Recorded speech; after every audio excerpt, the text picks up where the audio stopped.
बात पुरानी है, मेरे बचपन की, जब बेर के पेड़ों पर चुड़ैल और पीपल पर भूत रहा करते थे। तमाम कहानियां थी जो अक्सर दादी और नानी सुनाया करती थी। वो दौर था चिट्ठी का, टेलीफोन का, संचार क्रांति और इंटरनेट से अछूता एक दौर। 10वीं की बोर्ड परीक्षा देकर मैं गांव आया था। दादी जी और दादाजी को इंतजार रहता था गर्मी की छुट्टियों का। उतना ही खुशी हमें भी होती थी गांव पहुंचने की। माखन रोटी से दिन की शुरुआत, देसी घी की खुशबू से महकती रसोई और जामुन के बगीचे में पेड़ों पर चढ़ना, मीठे आम और जामुन का जायका लेना। वो दौर था जब गर्मियों में बिजली की पर्याप्त आपूर्ति नहीं थी। सभी लोग ज्यादातर समय बगीचों में बिताते थे। हमारी भी गांव में एक पूरी मित्र मंडली हुआ करती थी जो गांव पहुंचने के साथ ही साथ हो जाया करती थी।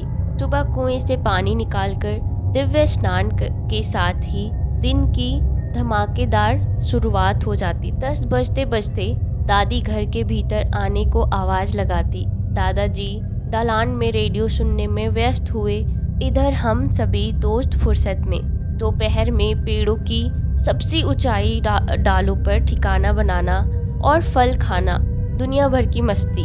दादी बाहर निकलते ही दूर से चिल्लाती, गिर जाबे, रुक तोहरे बाप के बतावत, नीचे उतर। फिर हमें उतरना भी पड़ता था क्योंकि प्यास लग जाती थी। नीचे उतरते ही दादी के हाथ का दही से बना शरबत। सच पूछिए तो उस दौर का सुख आज भी अकल्पनीय है। 4 बजते बजते गाय के खाने का वक्त होते होते सूर्य क्रमशः धीमे हो जाती थी। ताप कम होते ही हम सभी दोस्त घूमने निकल पड़ते थे। तो दूर गांव के दूसरे छोर पर खेतों की ओर दूर दूर तक सिर्फ खेत, बीच में 1-2 पंपकिन सेट और मचान या फिर छोटे घर होते थे। शहर में रहने के कारण निर्जनता कुछ ज्यादा ही रोचक लगती थी। उस दिन भी कुछ ऐसा ही था। फर्क बस इतना था कि साथ मित्र मंडली नहीं थी। गांव में शादी थी तो सिनेमा आने वाला था, इसलिए सारे लड़के उधर चले गए थे। मेरे साथ सिर्फ मयंक था, वो भी बाहर ही रहता था। हम दोनों निकल पड़े, मस्ती में बढ़े जा रहे थे। सूर्य अस्त हो गया था, हवाओं में ठंडक बढ़ने लगी थी। दूर से शियारों की आवाज आने लगी थी। हालांकि अभी उजाला था, पर ऐसा जो सिर्फ कुछ पलों में अंधेरे में बदल जाता। हम दोनों गांव से लगभग 5 किलोमीटर दूर निकल आए थे, उस आखिरी बबूल तक जहां दादी जाने से मना करती थी। बाकी लड़के भी उस ओर जाने से कतराते थे। आज मौका था, इसलिए हम दोनों ने ये दूरी तय कर ली। इस वजह से शाम अपने अंतिम पलों में पहुंच गई। बबूल तक पहुंचने पर होश आया, ज्यादा से ज्यादा क्या हो जाएगा, दादी डांटेंगी, ये सोचकर वापस मुड़े और तेज कदमों से वापस लौटने लगे। अभी मुश्किल से 100 मीटर आगे बढ़े थे कि पीछे से आवाज आई, कौन है रे? हमने सुना पर अनसुना भी कर दिया, क्योंकि हमें लगा हो सकता है किसी और से बात हो रही हो। बोलने वाला स्वर स्त्री ही था, साफ महसूस हुआ। हम आगे बढ़ते रहे, फिर वही आवाज आई तो हमने सोचा देखना होगा, कोई हमें ही कह रहा है। हम मुड़े तो देखा सुखमनिया खड़ी थी, बिल्कुल साफ सुथरे कपड़ों में, कुछ अलग सी। वो हमारे खेतों की देख रेख करने वाले उमेश काका की बेटी थी। यही पास में हमारे खेत थे जहाँ रहकर ये लोग खेतों की रखवाली करते थे। दिमाग में ये ख्याल आया तो लगा वो मुझे पहचान नहीं रही होगी। मैंने कहा, हम हई रे पल्लव, चिन्हली की नाही।